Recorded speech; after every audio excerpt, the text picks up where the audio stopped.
I would like to thank Vinto and the conveners and organizers of this conference for inviting me to be part of this exciting event. I'm Maria Brisk, and I've been working a great deal of my life on bilingualism and bilingual education. But in the last 20 years, I discovered SFL, and I've been applying it to the teaching of writing, mostly because I felt that when I was taught how to write in English, I am from Argentina, so English is my second language. Nobody really taught me how to write. They just told me that I had to do it. And so when I found what the educators in Australia were doing, I decided I had to try it.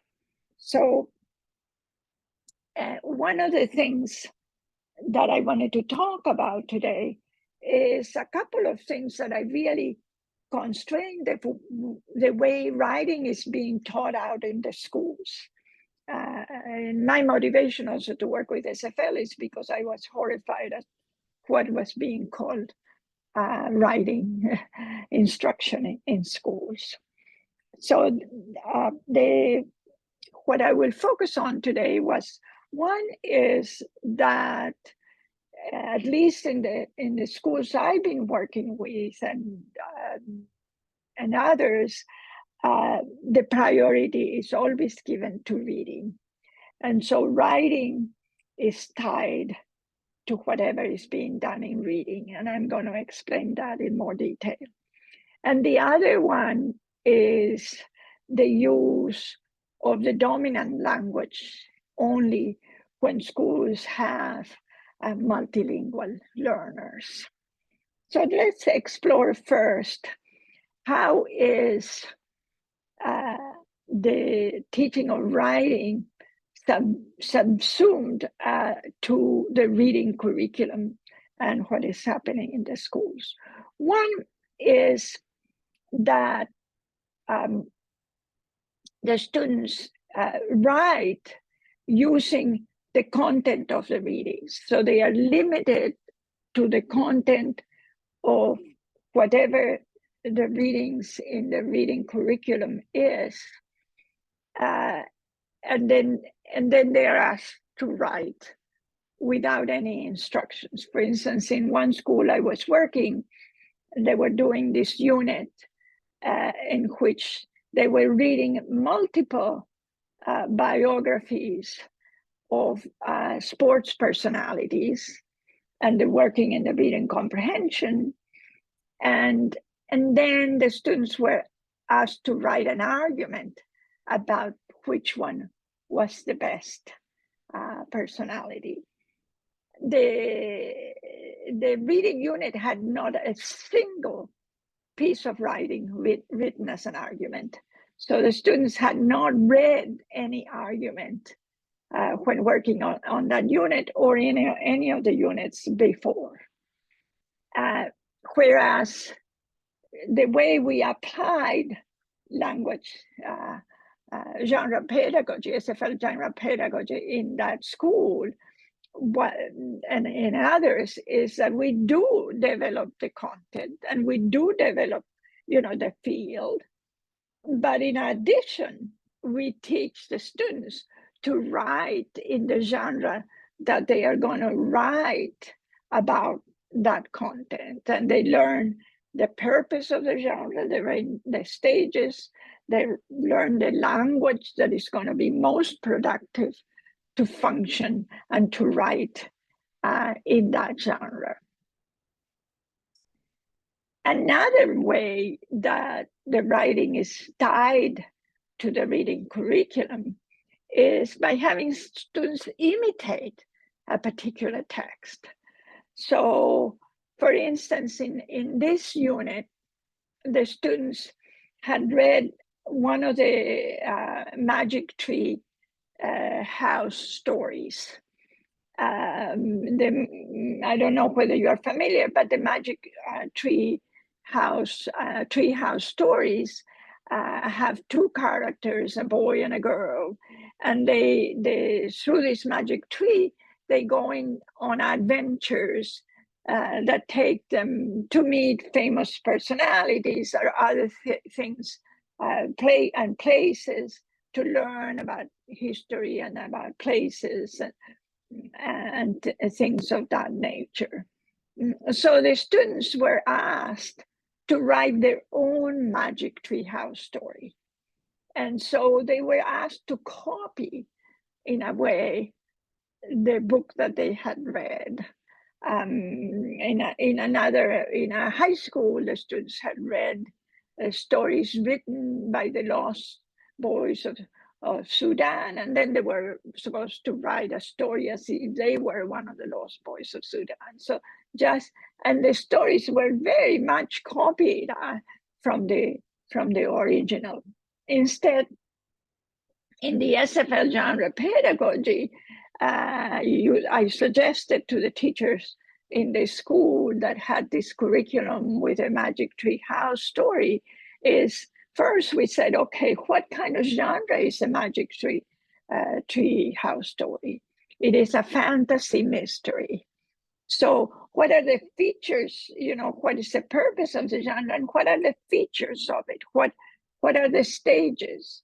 What kind of language the students need to write a productive fantasy mystery? And so after I made the teachers discover it, that's what they taught the students. So instead of telling them just write a magic tree house story, they taught them how to write fantasy mystery, and then they took a content from their social studies curriculum to create their own fantasy mystery with their own topic that their characters were going to discover in this fantasy. So the students and they used the magic tree house story that I had read as a mentor text to see what an author does. For instance, we took a couple of pages and show the kids how the authors used verbs or processes to develop the character of the kids. The one was more adventurous than the other, and through the processes you could tell that. So they learned the language an experienced author uses to be able to write their own mysteries without having to copy that particular one. So another type of chain that ties the writing to the reading is to write as an extension of what they read. This is very typical in reading in language arts tests of reading and writing. So the students read text and they go through reading comprehension of that text, and then they are asked to write things that are very tied to that text. For instance, one very typical prompt is rewrite the story from the point of view of the child in a story that had a child character. So another prompt from a test was, according to the chapter, why does reading to the class make Ida feel both happy and scared at the time? Support your answer with important details from the chapter. So the students had to depend on that chapter or that story or the text they read in order to be able to write and show their writing ability. In SFL genre pedagogy, what we do to prepare the students to write this kind of thing tied to the reading is we analyze what is the genre of the product that is going to come out of those prompts, and then teach the students the genre. So when they get the prompt, they can quickly analyze what is the genre and then learn to plan based on what they know how to write. So the first one is very much in the style of the empathetic autobiographies, that you have students writing in character. That's a type of writing that is used a lot in social studies, in history, to make the kids immerse themselves in the characters of history. The second one is really an argument. And so if the students know how to write an argument, they can come up with reasons and they can come up with evidence that they find in the text. But these two genres and others like that, they've learned how to write independently. They've learned how to write their own empathetic autobiography and their own arguments based on having been taught the genre and being able to write individually, having chosen, for instance, a character in history that they've studied, or having chosen an issue and a thesis that they want to support. So they learn to write those without being tied to just one particular text.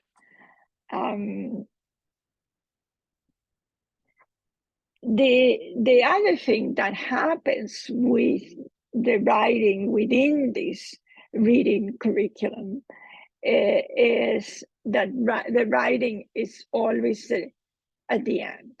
It's either the last module of a series of modules, or it's the last week of the unit, or it's every Friday. All of that, that's choices I've seen in curriculum. So what happens? Usually those reading curriculums are overwhelming. And especially in the schools, in the inner city schools, where I mostly work, where there are children of all language backgrounds and of all levels of ability. So the teachers can never cover everything in those units. So what happens is the last thing is the one that is dropped. And guess what that is the writing. So they never get to the writing because it's the last module. It's this notion that you can't write until you've done all these reading materials. So the way we approach it with the SFL genre pedagogy is that we take that module or that last week of writing, or that every Friday writing, and we throw it away. Like the teachers did, that they cut it off, we also throw it away. But we do include writing. So, and the writing goes parallel to the reading.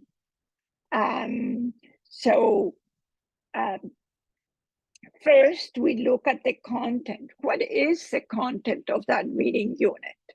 For instance, some cases is inventions, or is countries, or is the human rights, or is the voting, women's voting, or whatever the topic is, or is maybe the weather, or some science topic. So we look at the genre, and then we define, what would be, we look at the content, and we decide what would be a good genre for the students to manipulate that content and write something related to that content that they are learning through the reading. Then we look at the readings and see whether is there any mental text that is written in that genre, because there's no guarantee that there is going to be a mental text, as I showed you earlier. And if not, we look for them. So, for example, I was working with a team of first grade teachers, one of whom had most of the children were recent arrivals, and they were Spanish speakers, and they were planning a unit on the planets that the reading curriculum had, and so given the content and given the grade level, we decided that a descriptive report would be a good genre for the students to write with the topic of the planets and the sun and the moon. So then we looked at the books that the reading curriculum provided, and we decided we can't use those books. They were books about the sun and the moon and the planets, written for first grade with a lot of images and things like that. But the sun and the moon and the planets had eyes and nose and mouth. Well, that's not factual, that's story-like. So we said, no, the kids are trying to learn these facts about these aspects, and they shouldn't be reading books like look like stories. That's all they read is stories. So we sent out for books for first grade that were actually factual books about the sun and the moon and the planets, and we could also find them in Spanish. So it was we got them in both languages so that the kids who were recent arrivals could work in their native language as well. And so they use those readings for the reading part and for the reading comprehension part and for the acquisition of the content, but building the field and for the reading comprehension. And they wrote little books on whichever planet or sun or moon each individual kid, or sometimes working in pairs, chose, and they did books with images, but images that didn't have suns with faces and smiles and things of that nature. So and we had the writing activities happening at the same time as the content development and the reading comprehension activities. There's no reason why one has to come before the other, but rather than one, but they both support each other. The other thing that I noticed in many of the reading examples of the reading curriculum and the materials in reading curriculum is that they mix the genres without even knowing that that's what they're doing. As for instance, the example that I gave you earlier about that unit with the biographies of athletes, and then they ask the kids to write an argument. In this one was for another grade, in which they were studying the water cycle, which lends itself to a cyclical explanation. But they asked the kids to write reports and infographics about the material that they had learned in that unit. And then the mentor text was another one of these things that drives me nuts, is this business of having to make it story-like. So this was a text about the water cycle, and yet the title is An Amazing Adventure through the water cycle. You know, that sounds like a narrative, and the water with the eyes and the nose and the mouth. Why do they have to do that? As if the kids couldn't learn anything but stories. And also the mixing of the genres. I mean, if you want to do a story, well, just say that that's what you're doing, but not mixing it with the factual aspects of the water cycle or whatever the topic is. But this mixing of genres, what happened is, in my working with teachers, is that they were very confused and they couldn't distinguish between a report and an explanation, or between a personal recount and a fictional narrative, because the programs mixed so much the genres, and the authors, I don't think they even notice that. So in sum, in all of the things that we've covered so far, what happens when we are using the writing of the reading curriculum, really the students are just told to write, but they are not taught to write. Whereas in the SFL genre pedagogy, the students are taught to write.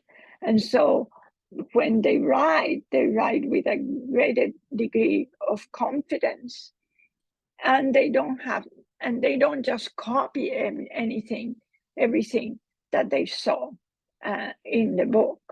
We do let them appropriate language from the books, because that's the written language. That's where they learn the written language. They don't learn it from conversation, but they have to understand it, and they have to appropriate to serve the purpose of the genre. For instance, we'll have them look at books and appropriate adverbial clauses of time that are so useful when writing historical genres or things of that nature. But in this writing that is tied to the reading curriculum, the kids only write based on the one text that they cover. And so they don't know how to do it independently for any other subject. So I think is really a disservice to students. And it's not that the SFL genre pedagogy doesn't use reading. It does use reading, and it does use readings and texts in two ways. One is to learn about the topic, to explore sources, to develop the field. So, and they develop the content, and they learn language that will be useful for that topic. The other is to learn about the genres by analyzing, deconstructing, and manipulating text. They learn how authors organize the text in stages. They learn what kind of language is most productive for that particular genre, and then they can apply it to their own independent writing. So we do use text, but we use it in a different way. We use the reading to serve the writing, and not the writing tied and totally dependent on the particular content of a particular text. So the SFL genre pedagogy helps students own the meaning of the written text.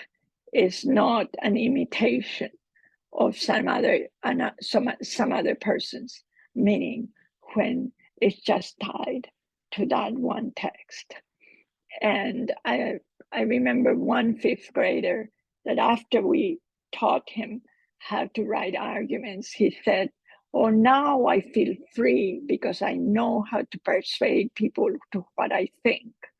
And so he was very happy and proud that he could handle that particular genre of argument, and kids love to argue. So now, so that's all about this concern that I have of the dependency of writing to the reading curriculum. And I showed you how SFL genre pedagogy frees the writing, even if you don't have to throw away that reading curriculum, but you can use parts of it and then do the writing at the same time with things that will actually teach students to become independent writers. Now, the other thing that in my work, because I work with so many classrooms that have bilingual learners, is this tension between the second language writing and research that supports the notion that if you're teaching in writing in the second language, you have to do it in that language. And those that support the translanguaging pedagogy, in which you organize your teaching to allow to use the language of the students as well as the second language in a seamless way. There are other things to consider and other ways to look at this. And that is some educators are aware that student and author, and I'm going to share that book in a minute, talks about the weight of English on students who are learning the language in order to function in education, in their education with it, and that they feel the need to be taught just in that language, and they feel that if they use their native languages also, that they are marginalizing them and delaying the process of writing English. This is mostly research on English as a second language. So that's one concern. That means we shouldn't dictate to students that they need to use their native language. We should be more aware of their concern about learning the second language and the sense of urgency that some of them may feel. On the other hand, there is also the approach in which you don't necessarily plan when you're going to use the language of the students and how, but you let it happen. If the teacher is bilingual, might go back and forth between the languages to make sure that everybody knows what's happening. The students, if they choose to, the students can write in their second language, or can write in both, or can write using just their native language. So it's allowing them more of a choice. And that's the approach I've mostly taken, is to encourage teachers to let the students use their native language when writing, if they feel more comfortable, if they are newcomers, and they have newcomers not in kindergarten, but in upper grades, that they want to function as in their cognitive ability, and the second language doesn't allow them to do that. So, and it can be done by teachers who know the language of the students, or by teachers who don't know the language of the students. So for example, because the kind of writing is very different.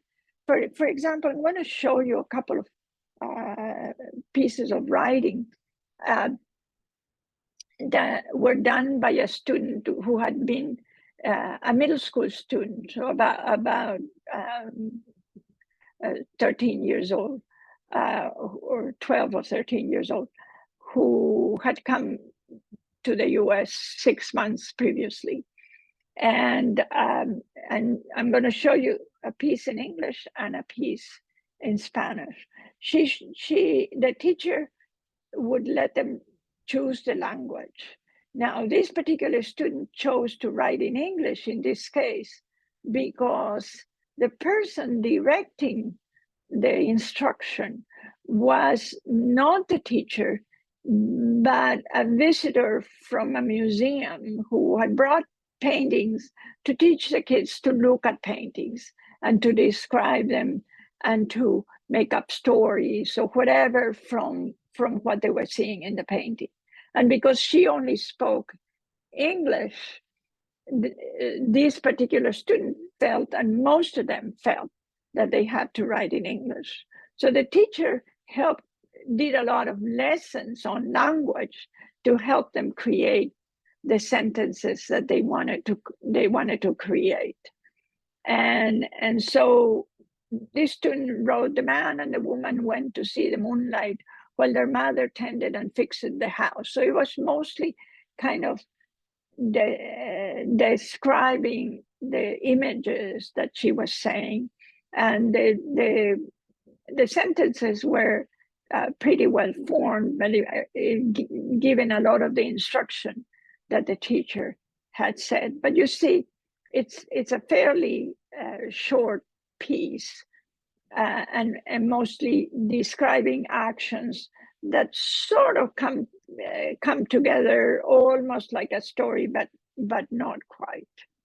Then the teacher did a unit on teaching students autobiographies. Autobiographies are very hard for students because people write autobiographies once they've accomplished something, and the whole story is the events in life that led to that accomplishment. So if an autobiography of Georgia O'Keeffe is all about how she liked painting throughout her life and became a famous painter. But these kids are only 12 or 13, so they haven't accomplished. But the teacher made them think about what they were good at as children and what they thought they would like to be as adults. So this same girl wrote everything in Spanish and these are just little excerpts, and wrote a piece that was 722 words, in which she started with an introduction to her name and where she was born,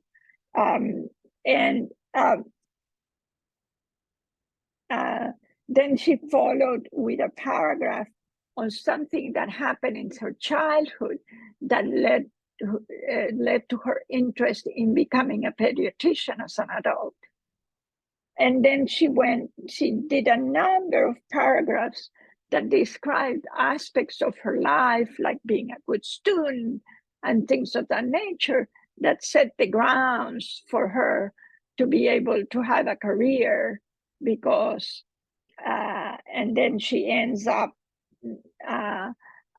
with explaining her goal and what she needed to do, including she was very conscious that she needed to learn English to accomplish that goal.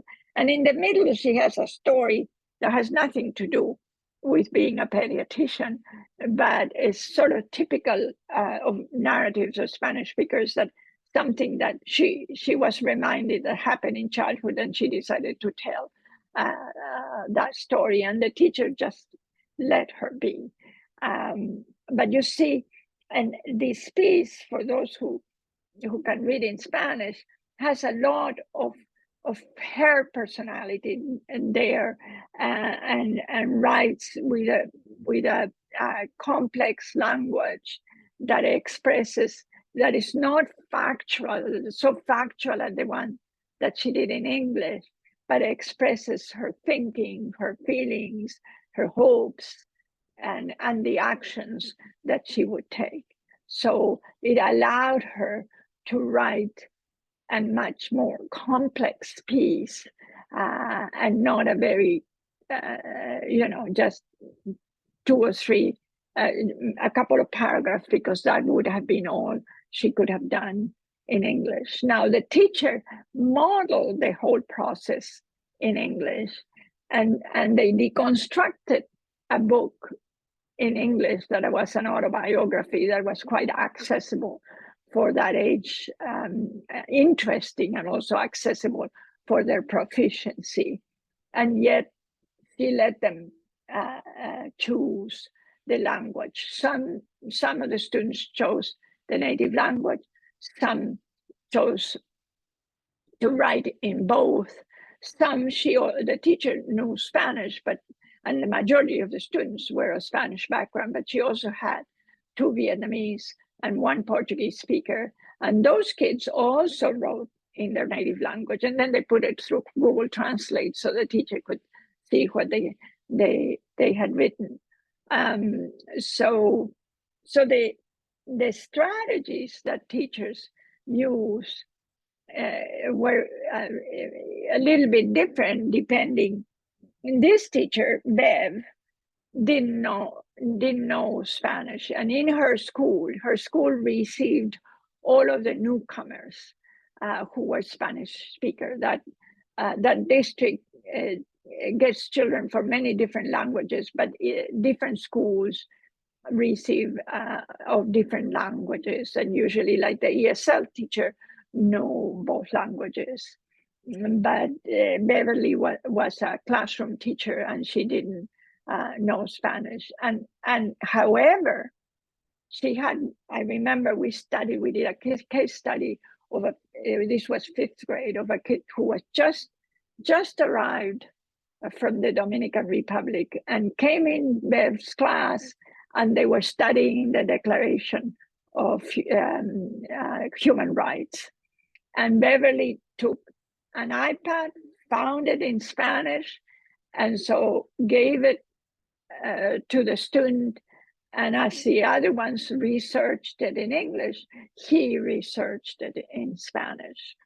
And so that's one of the things that they do. They use materials in the language of the students, which works if the students are literate. And then she had the student work in groups where there were a lot of bilingual kids. There were native speakers of English, there were bilingual kids, and this student was mixed in the group. So a lot of the discussion went back and forth between the languages, and anything that the student didn't understand, the kids were able to explain it in their native language. She encouraged the students to write in their native language, even if she didn't speak it or could read it.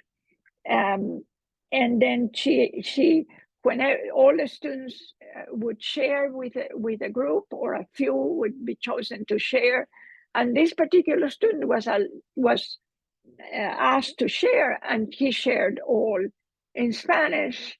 And then and so the other kids asked questions. The one who could understand a question. So there was a lot of bilingual discussion on his sharing. And the other thing that Beverly did is find help. So any adult in the school who knew, like the ESL teacher knew, I knew Spanish, my graduate students knew Spanish. We would walk in the house, and we could in that room, and we couldn't just observe. She would put us to work to make sure that this kid was functioning. So she looked for every help she could. And then And Jen, on the other hand, who was an ESL teacher and was quite fluent in Spanish, she would go back and forth between the two languages. She let the students choose the language in which to write, let them use the Google Translate, and that was typical of the students who spoke a language other than Spanish, because they wanted to make sure the teacher understood what they had written. She let them work in groups in which they could go back and forth between the language, and she used the mentor text in the genre in English so that they could learn. They would have the basis in English of how to write in that genre. So the point is that you don't necessarily have to speak the language of the kids. You still can make it happen if you find ways to support you as a teacher and to support the students. So the SFL genre pedagogy that considers students' languages and cultures as resources frees students from the constraint of a language in development without losing the aware of the role that language, of the role that the language of power plays. So these kids were very aware of the role in English. And for example, the student that I mentioned that worked in Bev's class, he wrote that first year there, he wrote the whole year in Spanish. He was learning English through reading, through math, and other subjects. And then when he was tested by the state test, and he had to write in English in the test. He tested at level 2 of proficiency in English, which was a huge gain. Most of the kids in that access test developed by WIDA tend to go one level up per grade. So the natural thing would have been that he would test at level 1, but he had gone up 2 levels because he was allowed to function at his cognitive level with a lot of support from everyone in the class and in the school. So we shouldn't be afraid of letting students use their native language for writing.